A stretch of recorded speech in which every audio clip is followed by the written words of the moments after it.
40,000 horsemen, a black horizon of dust, steel, and war cries, the earth trembling under the weight of a horde that had erased entire villages from the map without stopping to look back, and facing them, 400 men. It was not an army, it was a border garrison. They were the sons of a nobility that had learned to ride before it learned to walk, hardened on a frontier that never slept. 100 winged Hussars, 300 armored cavalrymen, 400 against 40,000, in a wooden village in the middle of the Ruthenian plains, in the summer of the year 1694. What happened next defies logic. It defies numbers. It defies everything that is supposed to be possible on a battlefield. The Tatars charged, arrows darkened the sky. Polish pistols answered with fire and thunder. The barricades groaned but did not fall. Hour after hour, wave after wave, the small garrison held what no military manual would have predicted. And when the ammunition ran out, the Hussars gathered enemy arrows from the ground and loaded them into their own pistols. The enemy died by its own iron. When the horde finally sent a messenger to offer surrender, the Polish answer would echo across the centuries. "Come and take us if you can." The sky did not fall, and they held it up with their lances. To understand Hodov, one must first understand the steppe, not the romantic steppe of the poets, that golden expanse of grass the wind moves like a sea, the real steppe. The steppe of Tatar raids that arrived without warning and were gone before dawn. The steppe that for generations was synonymous with terror for the inhabitants of the Polish, Lithuanian, and Ukrainian plains.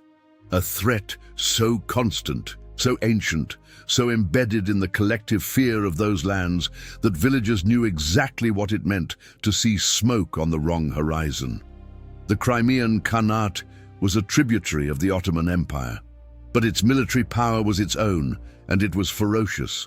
Its riders did not seek territorial conquest. They sought something older and more brutal: human beings. Men for the slave markets of Kaffa and Constantinople. Women and children torn from their homes in darkness and chained for weeks of marching toward the ports of the Black Sea. Historians estimate that in the 17th century alone, hundreds of thousands of people from the territory of the Polish-Lithuanian Commonwealth were captured in this way. It was not war in the conventional sense. It was an industry of horror, operating with the regularity of the seasons. Villages learned to bury their provisions. Peasants built shelters beneath the stables. Watchtowers lit their signal fires when the southern horizon began to stir. Livestock were hidden in the forest. Children were taken into the woods before any confirmation of danger arrived, because waiting for confirmation meant arriving too late. And still the hordes returned, year after year, decade after decade, relentless as the tide, indifferent as winter. The Commonwealth answered with what it had: border fortresses, patrol cavalry, occasional diplomacy. But its most glorious answer, the one that made the enemies of Poland grit their teeth before crossing its frontier, had a name of its own: the Hussaria, the winged Polish cavalry.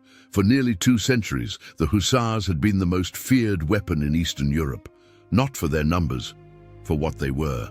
Chosen from the nobility, trained from childhood in the art of mounted warfare, equipped with full armor, lances more than 5 meters long, and the legendary wooden wings bearing eagle feathers that let out a supernatural roar during the charge. That roar was not decoration, it was a weapon. Enemy horses untrained for that sound broke ranks before the first lance struck flesh. And the charge itself was not simply a cavalry maneuver. It was a trembling of the earth, an iron wall moving on an accelerating wave that froze the blood of any opponent. The Hussar charge was not stopped by human will. It was stopped only by terrain or by death. The record was extraordinary. At Kirchholm in 1605, 3,500 Hussars destroyed 12,000 Swedes in fewer than 20 minutes. At Glushino in 1610, they crushed a Russian army 5 times their size. and in the most memorable moment of all.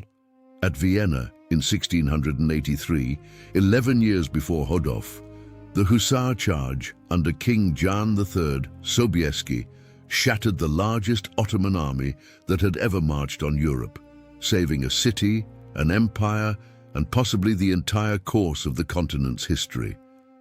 But in 1694, something was changing.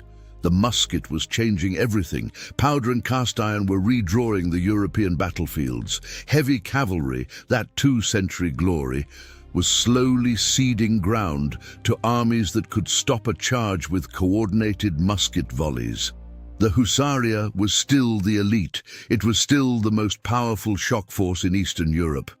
But its era of absolute dominance was numbered. All of that was far away, however, from the border fortresses of southeastern Poland, where the men of Rotmistrz Mikołaj Tyszkowski stood guard over the routes of Tatar invasion. There, in that world of nameless skirmishes and sleepless frontiers, past and present existed at the same time. Lances and pistols, wings and gunpowder smoke, a cavalry living between two eras, Mikołaj Tyszkowski. His name does not fill pages in the history books. He did not lead battles that decided the fate of kingdoms, did not sign treaties that drew borders. He was a border captain. Exactly the type of officer the Commonwealth needed to hold its eastern perimeter. Experienced, disciplined, without romantic illusions about the nature of the enemy, and formed to the bone in the code of honor that made hussars something more than soldiers. For a hussar, death in combat was not a tragedy. Surrender was. From childhood, the sons of the nobility who aspired to the hussar ranks heard a creed that had become the living voice of that cavalry. Let the sky fall. We will hold it on our lances. Tyszkowski commanded from the redoubt of the Virgin Mary, one of the most exposed border bastions in all of Poland, a post from which patrols left with regularity and sometimes did not return. A place where war was not an event, but a permanent condition of the landscape, where every dawn might be the last. And that was not a poetic thought, but a practical description of life on that frontier. Beside him, 100 winged hussars, the heirs of Kirchholm and Vienna, warriors who carried in their chests the weight of a tradition they could not have betrayed, even if they had wanted to. And 300 pancerni, armored second-line cavalry, less ornate but equally formidable, riders in chainmail, steel helmets with recurved bows, and the wheel-lock pistol that had become their preferred weapon against the Tatars for a concrete and practical reason. Steppe horses were not trained to withstand the thunder of firearms. A shot fired a few meters away could scatter a formation of Tatar horsemen before anyone raised a saber. 400 men. That was the total available when in June of 1694 the scouts returned with the news no one wanted to hear. 40,000 Tatars, moving north. Khan Selim Ferguray had launched one of the largest raids of the period. His target was the Ruthenian voivodeship, the rich plains of southeastern Poland. Capture slaves, pillage crops, burn what could not be taken, and return before any significant force could intercept him. The classic Tatar plan: speed, saturation, dissolution into the steppe. It had worked hundreds of times. It worked because the adversary always arrived too late, because no fortress could keep pace with cavalry moving like the wind, because by the time reinforcements came, the horde was already gone, only smoke and empty villages remaining. The cavalry columns advanced along the Stripa River. Behind them, villages emptied by signal bonfires burning in the watchtowers. Ahead, the open plains of Ruthenia and the promise of easy plunder. Hetman Jabłonowski had given his garrisons clear instructions the previous year: arm themselves with long rifles, the strzelby, adapted for positional defense. Not open field confrontation, but disciplined fire from cover. Tyszkowski knew this, and when the confirmation of the Tatar advance arrived, he did not hesitate. He raised his 7 banners, 400 men toward 40,000. On the 11th of June, at dawn, they met. The first clash happened in open field on the plains at the outskirts of the village of Hodov. The Tatar vanguard, some 700 horsemen, materialized on the horizon with the calm of those who expect no resistance. The Poles responded with the only thing they knew how to do when the enemy stood before them. A charge, 400 Polish horsemen against 700 in the vanguard. Brutal, swift, decisive. The Tatar vanguard fell back under the impact, and then the 40,000 appeared. Tiskovsky watched the horizon go dark. He saw the dust columns spreading like storm clouds. He heard the rumble coming from the earth itself, the dull pulse of tens of thousands of hooves. He understood in that instant with the clarity that only the threshold of death can give. Open field, suicide. The numerical mass would crush them in minutes. His eyes found the village of Hodo, its buildings, its wooden fences, its structures, an improvised fortress. It was the only possibility. Dismount. Use everything. The horses were secured inside. The men set to work with the speed of those who have minutes to spare. Overturned carts blocked the entrances. Barrels filled with earth. Tables, logs, doors ripped from their hinges. Everything that could be lifted was dragged and stacked. In every gap between the planks, in every window, in every angle of vision. A firing position, a point from which to die at a cost. The Hussars' great wings were put away. There was no room here for the beauty of the charge, for that roar, for that trembling of the earth that had sent enemies fleeing. There was room only for the necessary ugliness of defense. Hold, reload, fire, hold again. When the Tatars closed the circle around Hodov, they found a village turned into a hedgehog. The Tatar commander assessed the situation. 400 men trapped in wood and earth. The outcome was mathematical. Order to attack. What followed was one of the most extraordinary battles of the 17th century. The first waves came on foot. The palisade made a cavalry charge useless, so the Tatars dismounted and advanced as improvised infantry, covering the ground with a rain of arrows that within minutes left the barricades bristling with iron. The Tatar bows were lethal. Generations of practice from childhood had produced archers who fired with precision while running, while taking cover, while falling and rising again. The volume was overwhelming, but the Polish armor held. The chainmail and steel plates of the Hussars absorbed impacts that would have killed an unprotected man.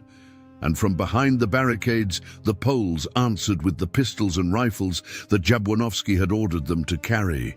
The sound was explosive, concentrated, multiplied by the wooden walls that enclosed it. Tatar horses remaining nearby went mad from the noise. Attackers who came too close received point-blank discharges that no human body could withstand. Bodies began to pile up before the barricades. 1 hour. The sun rose. The Tatars regrouped, attacked again. Arrows fell without pause, a black rain against the wood. The Poles reloaded, aimed, fired. Every man knew he was irreplaceable. There were no reserves. There were no reinforcements riding toward the horizon. There was no rescue army that would come if they held on long enough. Only them, only the barricades, only the will not to move. 2 hours, 3. The village smelled of burnt powder, blood, and the splintered wood of the barricades. The sun beat down without mercy. The fingers of the Poles were black with powder, throats parched, ears deafened by a thunder that would not stop. Hands kept moving. Reload, aim, fire, no longer by command of the mind, but by the memory of the body, learned until it was automatic.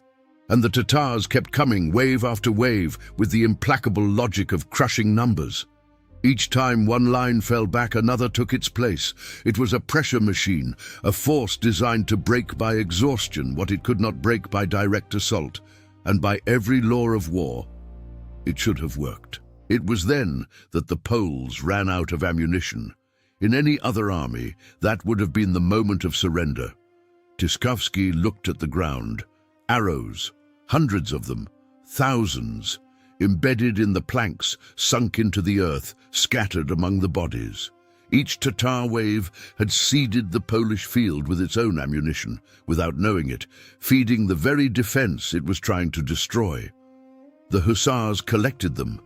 They pried them from the barricades with bloodied hands, extracted them from the dead, examined them, and loaded them into the pistols.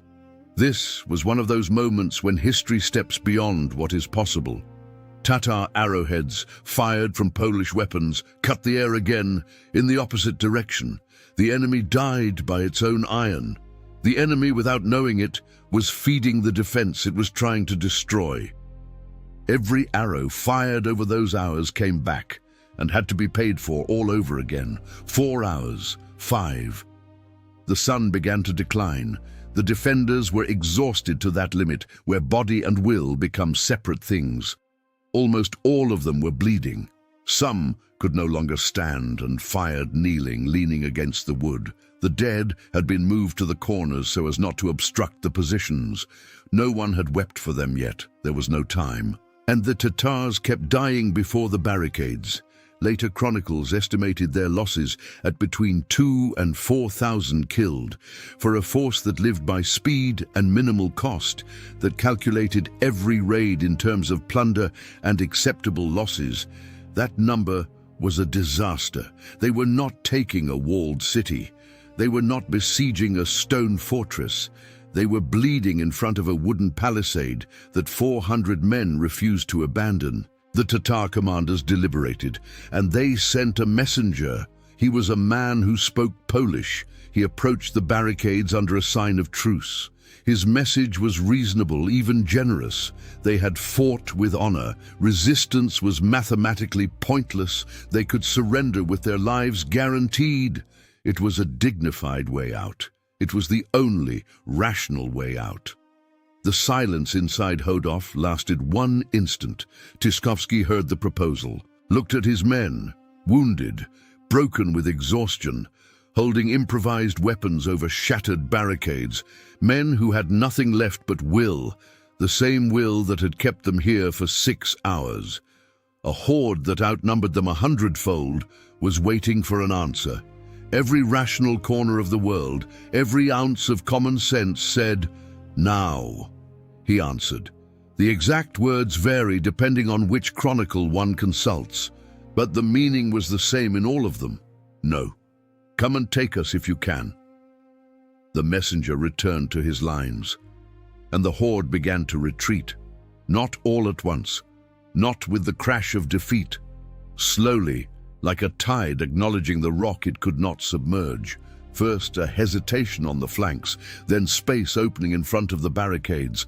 The last attackers withdrew from the fields of fire.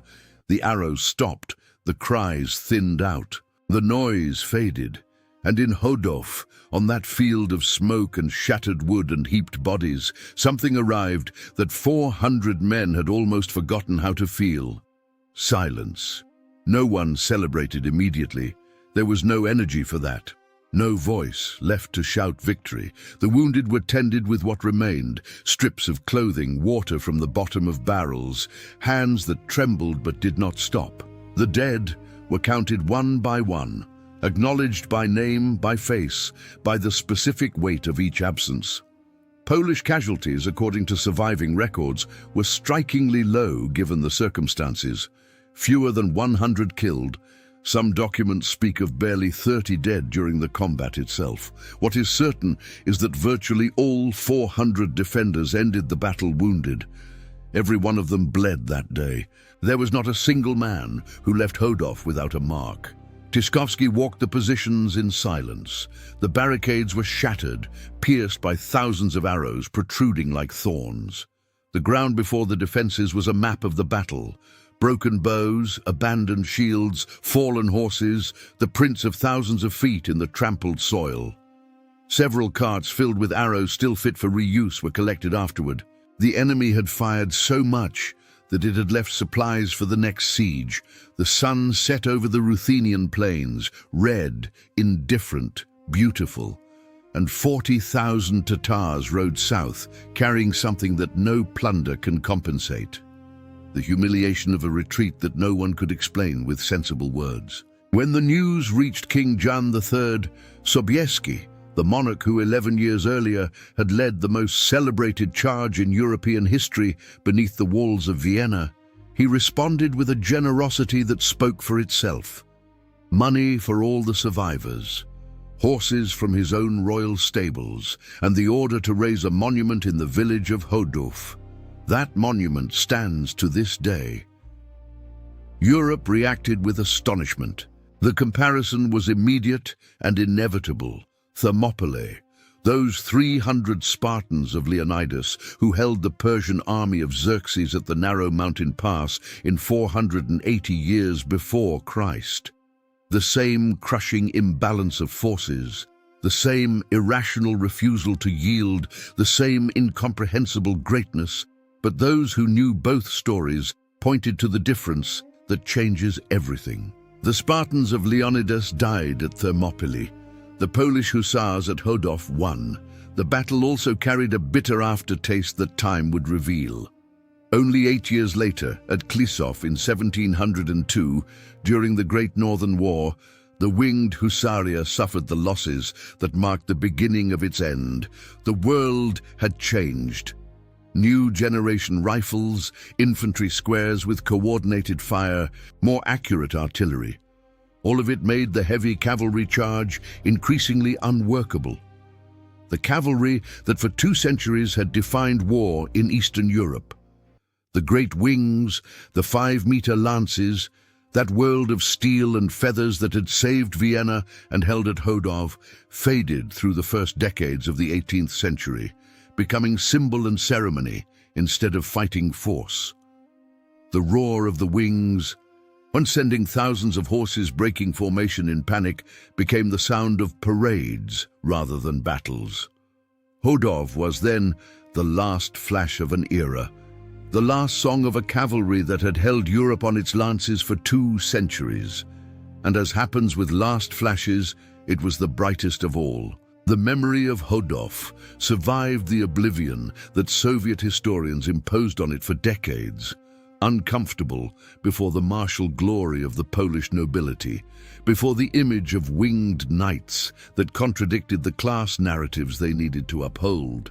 It survived because truly extraordinary history cannot be archived, because there are battles that humanity needs to remember, not for strategy, not for politics, but because they show what a human being is capable of when he decides that there are things more important than survival.